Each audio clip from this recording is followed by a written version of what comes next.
ओम अज्ञानतिमिरान्धस्य ज्ञानाञ्जनशलाकया चक्षुरुन्मिलितमेन तस्मै श्रीगुरुवे नमः। श्रीचैतन्यमनोभीष्टं स्थापितं येन भूतले स्वयं रूपकदामह्यं ददाति स्वपदान्तिकं। वन्देऽहं श्रीगुरुः श्रीयुतपदकमलं श्रीगुरून् वैष्णवाचं श्रीरूपं साग्रजातं सगण रघुनाथान्वितं तं सजीवं साद्वैतं सावधूतं परिजनसहितं कृष्णचैतन्यदेवं श्रीराधाकृष्णपादान् सगण ललिता श्रीविशाखान्विताश्च। हे कृष्ण करुणा सिंधु दीनबंधु जगतपतये गोपेश गोपिका कांत राधा कांत नमस्तुते तप्त कांचन गौरांगे श्री राधे वृंदावनेश्वरी वृषभानुसुते देवी प्रणमामि हरिप्रिये वांछा कल्पतरुवक्षा कृपा सिंधुभ्येव च पतितानां पावनेभ्यो वैष्णवेभ्यो नमो नमः। जय श्री कृष्ण चैतन्य प्रभु नित्यानंद श्री अद्वैत गदाधर श्रीवासादि श्री गौर भक्तवृंद हरे कृष्ण कृष्ण कृष्ण हरे राम राम राम हरे हरे। तो हमने जैसे पिछले क्लास में वैष्णव सदाचार के फर्स्ट क्लास में हमने बताया था कि हम परंपरागत जो गुरु परंपरा के अंडर में जो चार संप्रदाय हैं, इन मंदिरों में हम जब एंट्री करते हैं तो हमें किन नियमों का पालन करना चाहिए। फिर वहां पर उपस्थित जो है इष्ट आराध्य गुरुदेव होते हैं, फिर भगवान के श्री विग्रह होते हैं, उन्हें हमें दर्शन कैसे करना चाहिए, प्रणाम कैसे करना चाहिए, ये पहले क्लास में हमने बताया। आज हम लोग सुनेंगे कि मंदिर में बैठने की विधि क्या है।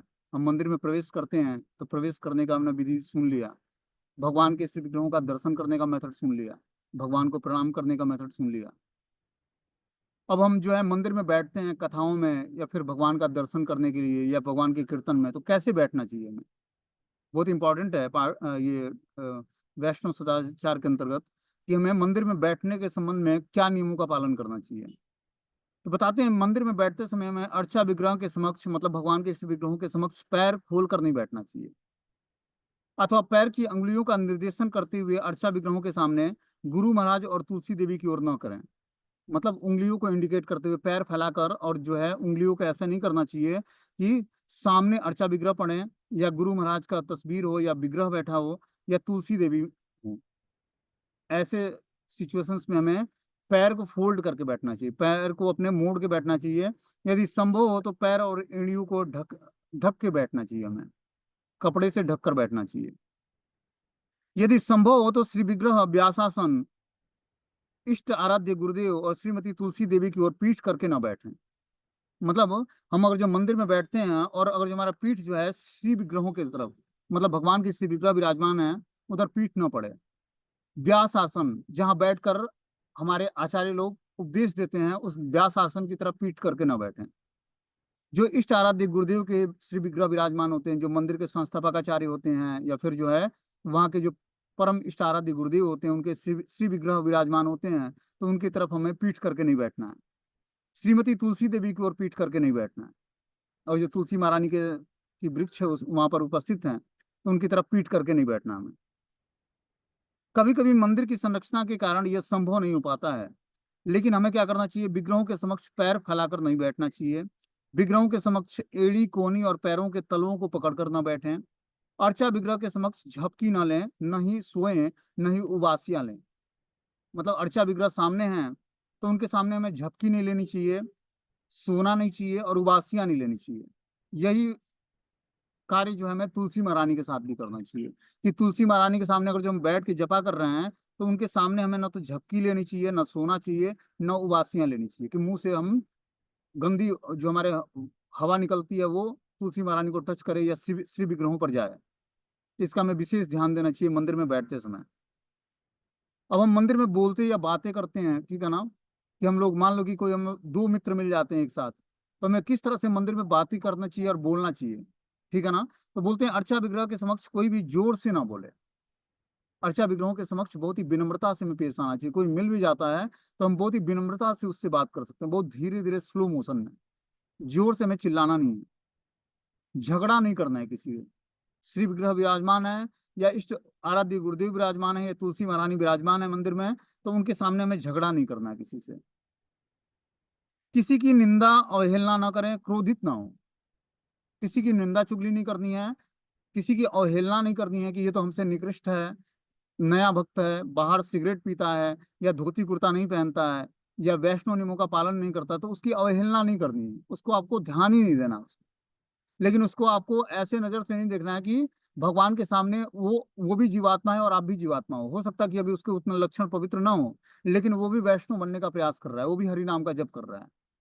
तो आपको उसकी अवहेलना नहीं करनी है। आपको उससे बात ना करना हो, अच्छा ना लगता हो तो बात मत करो, लेकिन उसको अवहेलना मत करो, उसकी अवॉइड मत करो उसको। वो हरे कृष्णा बोलता है तो आप भी हरे कृष्णा बोलो, उसको जवाब दो, निश्चित रूप से करना चाहिए। लेकिन उसको हमें क्रिटिसाइज ना करें, अवहेलना ना करें उसकी, क्रोधित ना हो उस पर। दूसरों से बोलते समय संतप्त होकर अथवा किसी के मन को दुख देकर इस प्रकार ना बोलें। मंदिर में किसी को संतप्त नहीं करना है, अपनी बातों से मर्माहत नहीं कर देना है उसको, जो व्यक्ति अंदर से टूट जाए। और ना ही किसी को मन से दुखी करना है। भगवान के सामने किसी दूसरे की स्तुति ना करें। यहाँ तक कि भगवान के शिव विग्रहों के सामने हमें, हमारे जो दीक्षा गुरु हैं उनको भी हमें प्रणाम नहीं करना चाहिए। ठीक है। जो हमारे इष्ट आराध्य परम गुरुदेव होते हैं, जो श्री विग्रह के रूप में विराजमान होते हैं, उनको तो हम प्रणाम कर सकते हैं। लेकिन जो हमारे दीक्षा गुरु हैं, वो अगर जो विग्रहों के सामने आ जाते हैं, हमारे सामने आ जाते हैं, तब भी हमें उनको प्रणाम नहीं करना। श्री विग्रहों के सामने किसी भी सन्यासी को ना तो प्रणाम करना है, न गुरुदेव को प्रणाम करना है। श्री विग्रहों से हटकर हमें गुरुदेव को और सन्यासी आचार्यों को प्रणाम करना है। मंदिर के अंदर जब हम जाते हैं, कोई सन्यासी हमें दिखते हैं, तो तुरंत हमें दंडवत प्रणाम करना चाहिए। माताओं को क्या करना चाहिए, उनको पंचांग प्रणाम करना चाहिए, या तो उनके प्रणाम मंत्र से, या वांछा कल्पतरुभ्यश्च कृपा सिंधुभ्यो च पतितानां पावनेभ्यो वैष्णवेभ्यो नमो नमः, इस मंत्र से। लेकिन श्री विग्रह के सामने वो हैं, तो वहां पर हमें प्रणाम करना नहीं है। चाहे वो हमारे दीक्षा गुरु हों, या शिक्षा गुरु हों, या फिर कोई सन्यासी आचार्य हों, श्री विग्रहों के सामने कोई प्रणाम नहीं करना। श्री विग्रहों से हटकर साइड में वो जब चले जाएं, वहां पर हम उनको प्रणाम कर सकते हैं। दूसरे की स्तुति नहीं करनी है, किसी देवता की निंदा नहीं करनी है श्री विग्रहों के सामने। मजाक ना करें और व्यर्थ की बातें ना करें। कोई मजाक, हंसी मजाक नहीं भगवान के श्री विग्रहों के सामने। न ही व्यर्थ की कोई बात करनी है। असत्य वचन न बोलें। श्री विग्रह विराजमान हो, वहां पर हमें झूठ नहीं बोलना है, हमेशा सत्य बोलना है। बोलते हैं टिप्पणी में कि अतिथि अथवा भक्तों को कृष्ण महानामृत में वृद्धि और प्रचार में मदद हो रही हो, तो मंदिर में बोलना वर्जित नहीं है, परंतु इसके अतिरिक्त अन्य सभी प्रकार की चर्चाएं मंदिर के बाहर ही करनी चाहिए। और जो आप प्रचार कर रहे हो और कुछ बोलना पड़े ऐसे, ठीक है ना, तो आप कृष्ण महानामृत में वृद्धि और प्रचार की में मदद करने के लिए बोल सकते हो, उस तरह से नहीं। उस तरह से आपको क्या करना चाहिए, मंदिर के प्रांगण से बाहर जाकर, और सभी प्रकार की हम चर्चाएं मंदिर के बाहर जाकर करें। जो मंदिर का प्रांगण है, जहाँ विग्रह विराजमान है, वहां पर हम उनके सामने कुछ ना करें, ऐसी बातें। और जब हम प्रचार कर सकते हैं तो प्रचार कर सकते हैं, और कोई दूसरी बात करनी है तो आप श्री विग्रहों के सामने से हटकर बाहर चले जाओ, मंदिर के प्रांगण से बाहर निकल जाओ, वहां आराम से कंफर्टेबली बातचीत करो। ठीक है। फिर जाकर श्री विग्रहों के दर्शन के लिए आ सकते हो। तो इस तरह से मंदिर में बैठना कैसे चाहिए और बोलना कैसे चाहिए, इसके बारे में हमने बताया। अब अगला सब्जेक्ट आता है, वस्त्र और वेशभूषा हमारी कैसी होनी चाहिए। हम वैष्णव बनने का प्रयास कर रहे हैं, तो इंटरनल व्यक्ति का शुद्धि तो बहुत लंबे समय के बाद होता है, जब वो अच्छे तरीके से हरे कृष्ण मंत्र का जप करता है, कथाओं का श्रवण करता है, भगवत प्रसाद खाता है, एकादशी व्रत रखता है, डिवोटी एसोसिएशन करता है। तब जाकर उसका लंबे समय तक जब ये प्रोसेस को फॉलो करता है, तब जाकर वो धीरे धीरे शुद्ध होता है। लेकिन हमें पहले एक्सटर्नल भक्त बनना पड़ेगा, बाहरी रूप से हमें भक्त दिखना पड़ेगा। ठीक है ना। इसके लिए हमें क्या करना पड़ेगा, भक्तों की वेशभूषा सदैव सादी, स्वच्छ और दूसरे को भगवान कृष्ण का स्मरण दिलाने वाला होना चाहिए। आप अपने घर में हो या आप मंदिर के अंदर आते हो, तो आपकी वेशभूषा बहुत ही सादी होनी चाहिए, मतलब सादा होना चाहिए, स्वच्छ होना चाहिए, दूसरे को भगवान श्री कृष्ण का स्मरण दिलाने वाला होना चाहिए। विशेषतः प्रातःकालीन या किसी कार्यक्रम के समय और उत्सव में मंदिर आने वाले भक्तों को निम्नलिखित वस्त्र धारण करने चाहिए। और जो व्यक्ति धाम की यात्रा करता है, या प्रातःकालीन मंदिर के प्रोग्राम में जाता है, या किसी स्पेशल प्रोग्राम में जाता है, या उत्सव में मंदिर में जाता है, तो उसको पुरुष वर्ग को धोती कुर्ता पहनना चाहिए। ठीक है ना। धोती कुर्ता कैसे पहनना चाहिए, आप अगर जो ब्रह्मचर्य जीवन में हो, गुरु के द्वारा आपको सेफ्रॉन प्रदान किया गया है, केसरिया वस्त्र प्रदान किया गया है, तब आप केसरिया वस्त्र धारण करोगे, नहीं तो आपका वस्त्र सफेद होना चाहिए। ठीक है ना। दूसरी बात है, आप अगर जो ब्रह्मचारी आश्रम में हो, ब्रह्मचारी जीवन में हो, या वानप्रस्थ में हो, तो आप बिना बॉर्डर के धोती पहन सकते हो, जिसमें बॉर्डर ना हो। गृहस्थों के लिए अलाउ है कि वो बॉर्डर वाला धोती पहनना है, जिसमें पतली बॉर्डर हो, मतलब सफेद धोती उसमें बॉर्डर बना हो, तो ऐसे वो धोती पहन सकते हैं, ठीक है ना। और कुर्ता प्लेन होना चाहिए, सफेद होना चाहिए, ऐसा नहीं कि रंगीन कुर्ता पहन के चले आए। व्हाइट कुर्ता और व्हाइट धोती पहनना है। माताओं के लिए बताया गया कि साड़ी के अलावा उनको और कोई कोई वस्त्र धारण नहीं करना, मतलब साड़ी का जो सेट होता है उसी को पहनना है, और उनका सर ढका होना चाहिए साड़ी से, ठीक है ना। अन्य किसी भी प्रकार के वस्त्र अपरिहार्य हैं अवस्था में, अर्थात प्रचार में अत्यावश्यक होने पर ही पहन सकते हैं। तो प्रचार करने भी हम जाते हैं तब भी हमें इसी वैष्णव ड्रेस को ही पहन के जाना चाहिए। लेकिन अगर जो कुछ ऐसा सिचुएशंस आता है प्रचार करने में, अगर जो हम किसी दूसरे ड्रेस को पहन के जाकर हम अच्छे तरीके से प्रचार कर सकते हैं, तो वो ड्रेस पहन के जाना चाहिए। स्पेशली हमें प्रातःकालीन मंदिर प्रोग्राम में, किसी स्पेशल प्रोग्राम में, उत्सवों में मंदिर के अंदर आते समय हमें पुरुष वर्ग धोती कुर्ता और माताएं साड़ी पहन के आए और सर ढका होना चाहिए। बोलते हैं स्त्री और पुरुष दोनों की ही वेशभूषा सादी और स्वच्छ शुद्ध स्वरूप की होनी चाहिए। उनका ड्रेसिंग जो है सादा होना चाहिए और शुद्ध और स्वच्छ होना चाहिए। आधुनिक फैशन के अथवा बहुमूल्य वस्त्र न पहने। आपके वस्त्र ठीक रीति अनुसार एवं सभ्य होने चाहिए। आपके वस्त्र जो है रीति रिवाज के अनुसार, वैष्णव कल्चर के अनुसार होने चाहिए, और बहुत ही सभ्य तरीके के होने चाहिए ड्रेस। सुगंधित तेल, इत्र, इत्र के फवारे और अन्य श्रृंगार की अनावश्यक वस्तुओं का प्रयोग न करें। जैसे देखते हैं कि पुरुष वर्ग भी अब दुनिया भर के केमिकल्स युक्त जो है क्रीम लगाते हैं, या पुरुषों के लिए भी लिपस्टिक आता है, माताओं के लिए भी आता है। तो उसमें न जाने क्या मछली का तेल यूज होता है, क्या क्या जीव जंतुओं को मारकर उनका हड्डी से जो तेल निकलता है उसको यूज किया जाता है उसमें। उसी को हम अपने ओठों पे लगाते हैं और चाटते रहते हैं। जब आप भगवान का श्रृंगार करोगे तो खुद ही आप श्रृंगारित हो जाओगे। जैसे ही आपके हृदय में भगवान विराजमान होंगे, आप देखने में बहुत ही सुंदर, जैसे माता देवकी के हृदय में जब भगवान विराजमान हुए, तो माता देवकी का जो स्वरूप प्रकाशित हुआ, तो कंस भी देखकर हैरान हो गया और जान गया कि उसको भी कृष्ण का स्मरण हुआ है। समझ बात। इससे पहले देवकी माता को इतना सुंदर उस कंस ने देखा नहीं था। लेकिन जब कृष्ण उनके गर्भ में आ गए तो कंस ने देखा, उसको रियलाइज हो गया कि कृष्ण इसके गर्भ में आ गया, इसीलिए ये इतनी सुंदर हो गई हमारी बहन।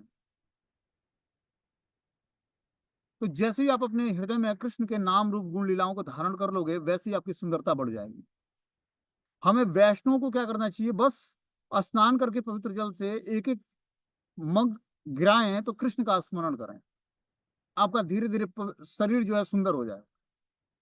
बोलते हैं मंदिर में रहने तथा मंदिर के बाहर वैष्णव को सादा रहना अत्यंत महत्वपूर्ण है। सभी कार्यक्रमों के समय, विशेष रूप से मंदिर में प्रातःकालीन और अन्य कार्यक्रमों के समय स्वच्छ कपड़े पहने, पिछले दिन के वस्त्र न पहने।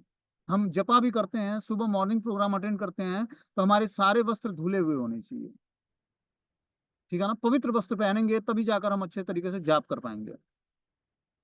भगवान श्री चैतन्य महाप्रभु कहते हैं कि वैष्णव का अर्थ है ऐसा व्यक्ति जिसे देखने मात्र से भगवान श्री कृष्ण का स्मरण हुआ है। इसलिए एक वैष्णव की पहचान कराने वाले को निम्नलिखित बातों के प्रति भक्तों को अत्यंत जागरूक होना चाहिए, ठीक है ना। जो उपरोक्त बातें बताई गई हैं, इसके प्रति हमें जागरूक होना चाहिए, तभी जाकर हम भक्ति में एडवांसमेंट करेंगे। अब बता रहे हैं तिलक लगाना कितना इंपॉर्टेंट है। बोलते हैं तिलक लगाने की विधि क्या है। श्रीमद् भागवतम के चतुर्थ स्कंद के 12वें अध्याय के 28वें श्लोक के तात्पर्य में तिलक के संबंध में लिखा गया है कि कलयुग में सोना या आभूषण प्राप्त करना कठिन है, किंतु शरीर शुद्ध करने के लिए उस पर 12 स्थानों पर लगाने वाले तिलक से शरीर को सजाना पर्याप्त है। शरीर पर हमें 12 अंगों पर तिलक धारण करना चाहिए। स्नान करके स्वच्छ वस्त्र पहनने के पश्चात एवं स्वच्छ आसन पर बैठकर, कुश की चटाई पर बैठकर शरीर के 12 स्थानों पर ऊर्ध्व पुंड अथवा विष्णु तिलक लगाएं। जैसे जो मस्तक पर हमारे तिलक लगा है, इसको ऊर्ध्व पुंड तिलक बोलते हैं, ठीक है ना। ये विष्णु तिलक है। तो ऐसे तिलक हमें शरीर के 12 अंगों पर लगाना चाहिए। कब? स्वच्छ जल से स्नान करने के बाद हमें कुश की चटाई पर बैठना चाहिए और उस पर बैठकर ऊर्ध्वपुंड तिलक धारण करना चाहिए। स्नान घर में तिलक लगाना वर्जित है कि स्नान घर में तिलक लगाया वहीं से तिलक करके निकले, नहीं। स्नान घर में हमें तिलक नहीं लगाना चाहिए। शरीर पर तिलक लगाने का अर्थ है उसे विभिन्न प्रकार के सेवाओं में प्रयोग करना। जब हम तिलक लगाकर ही हम भगवान के सामने हमें जाना चाहिए या मंगला आरती करनी चाहिए या नाम जप करना चाहिए। तो शरीर को 12 अंगों पर हमें तिलक धारण करना चाहिए। अब वो मैं बताऊंगा 12 अंग कौन कौन से हैं। पहले हम लोग तिलक के महत्व को समझ लें। ऊर्ध्व पुंड तिलक में मस्तक तथा अन्य भागों पर खड़ी 2 रेखाएं शरणागति का प्रतीक है। जैसे 2 रेखाएं जो खड़ी होती हैं, ये भगवान के शरणागति का प्रतीक है। ठीक है ना। पद्म पुराण एवं यजुर्वेद में कहा गया है कि ऊर्ध्व पुंड चिन्ह भगवान के चरण कमल हैं। ऊर्ध्वपुंड तिलक अपने मनमाने ढंग से न लगाकर भगवान विष्णु के नाम का उच्चारण करते हुए मन में भगवान का उस स्थान पर आह्वान करते हुए लगाना चाहिए। शरीर पर तिलक लगाने से हमारी आध्यात्मिक शक्ति का विकास होता है। यदि भक्त भगवान के नाम का स्मरण करते हुए तिलक लगाएगा तो भगवान स्वयं शरीर के उस स्थान पर निवास करेंगे। इस प्रकार वह शरीर भगवान का शुद्ध मंदिर बन जाएगा। भक्त अपना शरीर शुद्ध करके उसे भगवान की सेवा में अर्पित कर देता है। तो तिलक लगाने का वास्तविक उद्देश्य क्या है कि जब हम तिलक धारण करते हैं तो शरीर के 12 अंगों पर भगवान का स्मरण करते हैं। और इस तरह से भगवान का जब स्मरण करते हुए हम जब तिलक धारण करते हैं तो हमारा धीरे धीरे हम पवित्र हो जाते हैं। ऐसा कहा जाता है कि तिलक लगाते समय यदि भक्त दर्पण और पानी में अपना प्रतिबिंब ध्यान पूर्वक देखता है तो भगवान के धाम जाता है। और जो कोई व्यक्ति तिलक धारण करते समय अपना चेहरा जो है दर्पण में या पानी में देखेगा तो निश्चित रूप से भगवान के धाम जाएगा। हरि भक्ति विलास एक ग्रंथ है, उसमें कहा गया कि यदि तिलक अपने आकार में सुव्यवस्थित न हो, रंग अथवा भौतिक दृष्टि से भक्त के संप्रदाय के अनुसार न हो, तो उसे फिर भी अन्य विशेषताएं रखनी चाहिए। तिलक का जो कलर जो है, गोपी चंदन जो है, जो पीले कलर का होता है उसको हमें लगाना चाहिए, जो हल्का पीला कलर होता है। ऐसा नहीं कि काला कलर का लगा लें या फिर मटमैला कलर का लगा लें, ऐसा तिलक नहीं धारण करना है। हरि भक्ति विलास में बताया गया है कि यदि तिलक उस आकार में सुव्यवस्थित न हो, रंग अथवा भौतिक दृष्टि से भक्त के संप्रदाय के अनुसार न भी हो, तो भी उसमें फिर से अन्य विशेषताएं रहनी चाहिए। फिर भी इस बात का ध्यान रखना चाहिए कि तिलक टेढ़ा ना हो, मस्तक के मध्य भाग में अन्यत्र अथवा गंदा ना हो। मतलब तिलक हमें टेढ़ा नहीं लगाना है, जो लाइन होनी चाहिए बहुत ही सीधी होनी, स्ट्रेट होनी चाहिए। मस्तक के मध्य भाग में होना चाहिए और गंदा नहीं होना चाहिए। ऐसा नहीं होना चाहिए कि फैला हुआ है तिलक। बोलते हैं अपने हाथ में गोपी चंदन घिसते समय नीचे ना गिराएं। जैसे हम बाएं हाथ में गोपी चंदन को घिसते हैं तो उससे नीचे नहीं गिराना चाहिए, उसे व्यर्थ ना करें, क्योंकि गोपी चंदन अत्यंत मूल्यवान वस्तु है। यदि वो नीचे गिर जाए तो तुरंत उस स्थान को साफ करें। बाएं हाथ में तिलक बनाते हुए मस्तक पर लगाते समय योग्य नामोच्चारण करें। स्नान करने के पश्चात प्रत्येक व्यक्ति को अपने शरीर पर 12 स्थानों पर तिलक लगाना सुशोभित करता है। जो व्यक्ति हरे कृष्ण महामंत्र का नियमित जप न करता हो एवं नियमों का पालन न करता हो, उसे कम से कम मंदिर परिसर में के बाहर तिलक नहीं लगाना चाहिए। कि और जो वो हरे कृष्ण महामंत्र का जप नहीं करता है तो उसको बस मंदिर में आते समय तो कम से कम तिलक लगाना ही चाहिए। अब 12 स्थानों पर तिलक लगाते समय में मंत्र क्या उच्चारण करना चाहिए। तो सबसे पहले हमें अपने बाएं हाथ पर पानी डालकर उसमें चंदन की बट्टी को खींचना चाहिए। जिसते समय हमें भगवान के मंत्र का उच्चारण करना चाहिए, हरे कृष्ण मंत्र का या ओम नमो भगवते वासुदेवाय का। फिर अपने इस उंगली से हमें क्या करना चाहिए, चंदन को लेना चाहिए, जो छोटी वाली उंगली के जस्ट बगल वाली उंगली, तर्जनी उंगली बोलते हैं इसको। इससे हमें मस्तक पर तिलक धारण करना चाहिए। ओम केशवाय नमः का उच्चारण करते हुए ओम केशवाय नमः मस्तक पर तिलक धारण करना चाहिए। फिर नाभि से थोड़ा सा ऊपर, मतलब नाभि के साथ ही केशवाय नमः माधवाय नमः का उच्चारण करना चाहिए। फिर चेस्ट के बीच में, मतलब सीने के बीच में केशवाय नमः, नारायणाय नमः नाभि पर, माधवाय नमः बीच में, और गले में गले में पहले मस्तक पे केशवाय नमः, फिर नारायणाय नमः, फिर माधवाय नमः, फिर गोविंदाय नमः। मतलब यहाँ पर गले में गोविंदाय नमः का उच्चारण करना चाहिए। ठीक है ना। मस्तक पर हमने बताया केशवाय नमः, फिर नाभि के पास म- केशवाय नमः, नारायणाय नमः, माधवाय नमः, गोविंदाय नमः। अब दाहिनी उधर पेट का भाग है, उस पर विष्णु नमः। ठीक है ना। विष्णु नमः मंत्र उच्चारण करते हुए दाहिने पेट पर लगाना चाहिए, दाहिने भाग पर। फिर दाहिने बाजू के निचले पोर्शन पर इस पर लगाना चाहिए ओम विष्णु नमः। ओम देखो मुझे भी भूल रहा है। पहले मैं सबको बता देता हूँ क्या क्या, आप लोग 12 मंत्र नोट कर लो, फिर मैं स्थान बता दूंगा। पहले मस्तक पर ओम केशवाय नमः, फिर नारायणाय नमः, फिर माधवाय नमः, फिर गोविंदाय नमः, फिर विष्णुवे नमः, फिर मधुसूदनाय नमः, फिर त्रिविक्रमाय नमः, फिर वामनाय नमः, फिर वामनाय नमः, फिर श्रीधराय नमः, फिर ऋषिकेशाय नमः, फिर पद्मनाभाय नमः, फिर दामोदराय नमः। इस तरह से 12 मंत्रों का उच्चारण करना होता है। लेकिन स्थान कौन कौन सा सिलेक्ट करना होता है 12 मंत्रों का उच्चारण करते हुए? सर्वप्रथम मस्तक पर, ठीक है ना, पहला मंत्र। दूसरा मंत्र जो बताया हमने, उसको नाभि के पास। तीसरा मंत्र चेस्ट के बीच में है। चौथा मंत्र गर्दन, ये गले, जो जहाँ पर कंठ होता है यहाँ पर। पांचवा मंत्र दाहिने उदर पर। छठा मंत्र दाहिने भुजा के निचले पोर्शन पर। और सातवां मंत्र दाहिने भुजा के कंधे पर, कंधे वाले पोर्शन पर, जहाँ बाजू जुड़ा होता है कंधे से। आठवां मंत्र बाएं पेट पर।